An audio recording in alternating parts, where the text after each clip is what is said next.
Did the Deputy Secretary, Maurice Jones, appear to violate federal law that prohibits federal officials, including executive branch officials, from forcing citizens to engage in political activity?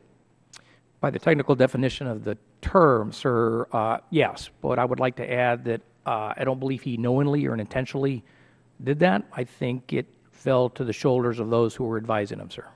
Those that were advising him. Was Correct. Mr. Mintzberg one of those advising him? Yes, sir, he was. Okay. Now, about Mr. Mintzberg, in your report you detail that as a condition of providing a list of recipients of this email, which you say is around 1,000 people, Mr. Mintzberg asked your office that they withhold this information from the House Financial Services Committee. Is that correct? That's correct, sir. Okay. Why was, and then further, he reached out to White House counsel and stated this to your investigators, did he not? I believe the reason he reached out to the White House counsel was more in keeping with whether HUD could have an attorney present during our interview of witnesses. Okay, so not about this, but in reaction to your investigation. Correct, sir. Okay, is that a normal protocol for HUD to have legal counsel, the political appointees in with your interviewers?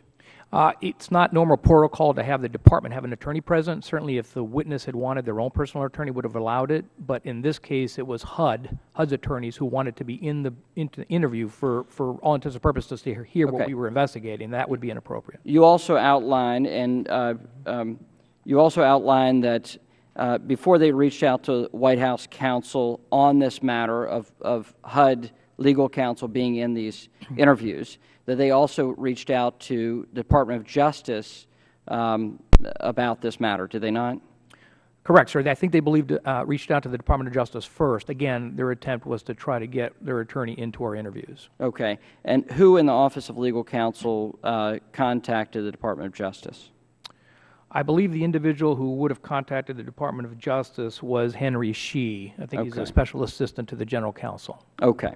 So did you, in terms of the list of recipients of this email, this lobbying email, that is the issue at point here, so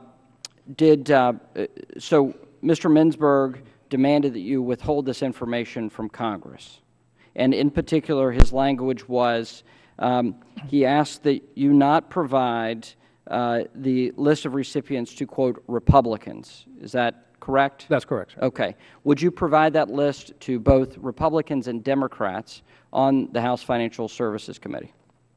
As an official request from the chairman, sir, I believe I could do that. Yes, sir. Okay. It is. I would make that an official request of this subcommittee chairman. Yes, sir. That you provide that information to us. Yes, sir. Okay. If I may ask, it was my understanding that HUD was in the process of providing that information, sir. May I ask if they have not done so? HUD is in the process of doing a number of responses to committee inquiries, let's say insufficiently and very slowly.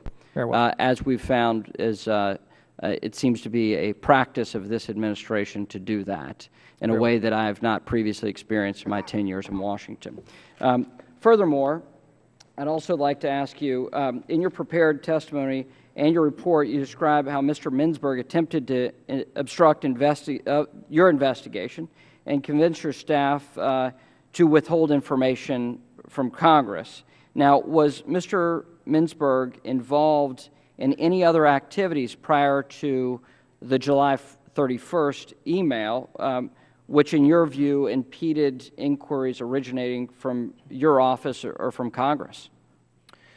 We had an occasion previously where 3 committees had independently asked us to look at a matter with regards to allegations that the Department was keeping witnesses from speaking to it. I believe the committees were the House Committee on Oversight and Government Reform, House Committee on the Judiciary, and Senate Committee on the Judiciary. All 3 had sent me a joint letter asking we look into the matter. As it turned out, there was no basis to the allegation. We did not find that the Department was in fact holding witnesses back from Congress. So in that particular case, sir, it didn't pan out, but he was one that was mentioned as having a concern over. Okay. Finally, your office referred its findings to HUD so they could consider whether it was appropriate to take administrative action against the individuals in your report. To your knowledge, have they imposed any disciplinary actions? No, sir. To my knowledge, they have not, and I would suspect that they might actually wait till GAO and Office of Special Counsel opine. But again, I'm not clear on that. And you've made referrals to both? Yes, sir. We've made the referrals to both of them. Okay. Thank you for your service. We'll now recognize Ms. Maloney for 5 minutes.